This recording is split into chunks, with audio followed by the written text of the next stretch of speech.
Hi, I'm Steve Grad, the Principal Authenticator for PSA DNA. Today I want to talk to you about something we see all the time here, and it's something that when I'm on the road, I travel, we go to shows, we go to auction houses, submissions here in the office. It's something that is prevalent, and it's pretty amazing when you think about it, but players have people sign for them, and it's happened actually since before the 1920s, as we've seen clubhouse examples, as we like to call them, of players like Ty Cobb, Babe Ruth, Lou Gehrig. And yes, it did happen. You'd figure, well, a player like that wouldn't get many requests for an autograph, but yeah, it did happen back then. And especially the more popular the team, the more requests for an autograph team baseball. The practice really started back in the 1920s, as we saw many examples from the New York Yankees. And Babe Ruth, you figure he's the most popular player from that period and one of the most popular players in baseball history.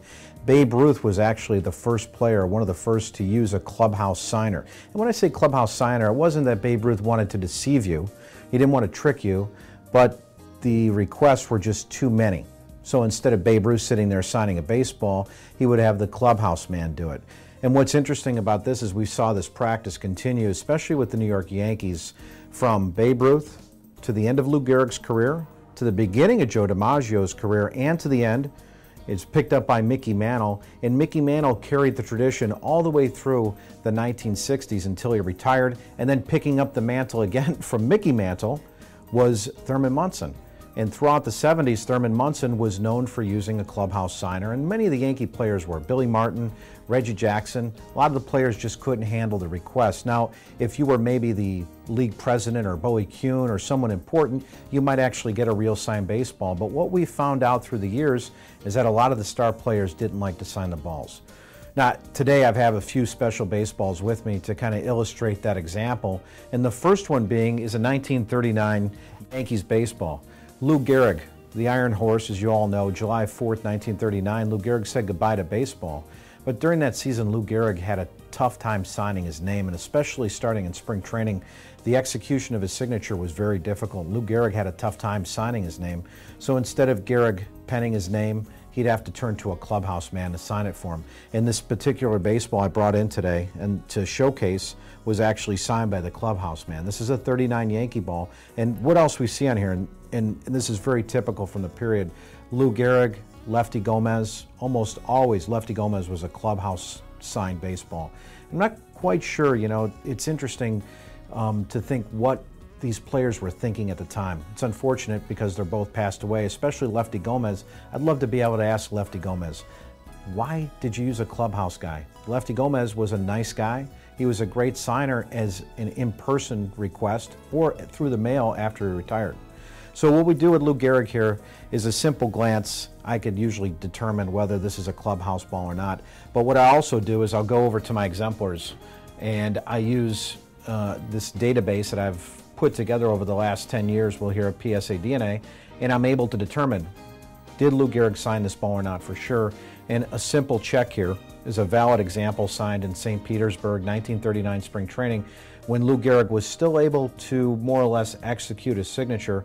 As we find a valid Lou Gehrig signature, I could easily go to the ball and find out that Gehrig hasn't signed it. Above Gehrig, though, is Joe DiMaggio, a young Joe DiMaggio, mind you, and also Joe DiMaggio, very popular, great player, but Joe DiMaggio would also use a clubhouse signature, and this example also features that.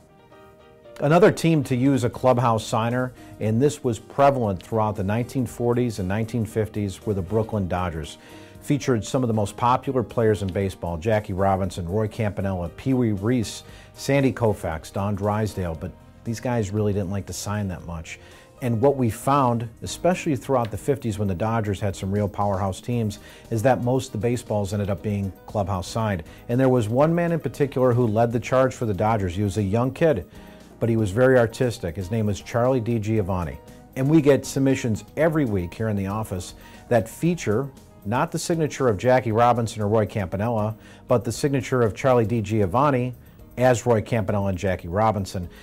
Unfortunately, I don't have a great example to illustrate this, but what I did do is I brought in a baseball that we had here as a submission that featured great signatures of these guys. And it was pretty rare that you would get a Dodger ball especially from the mid-1950s, with clean signatures. And usually, roughly when I mean clean, 24 to 26 signatures, including the manager. Usually a coach or two would sign the ball.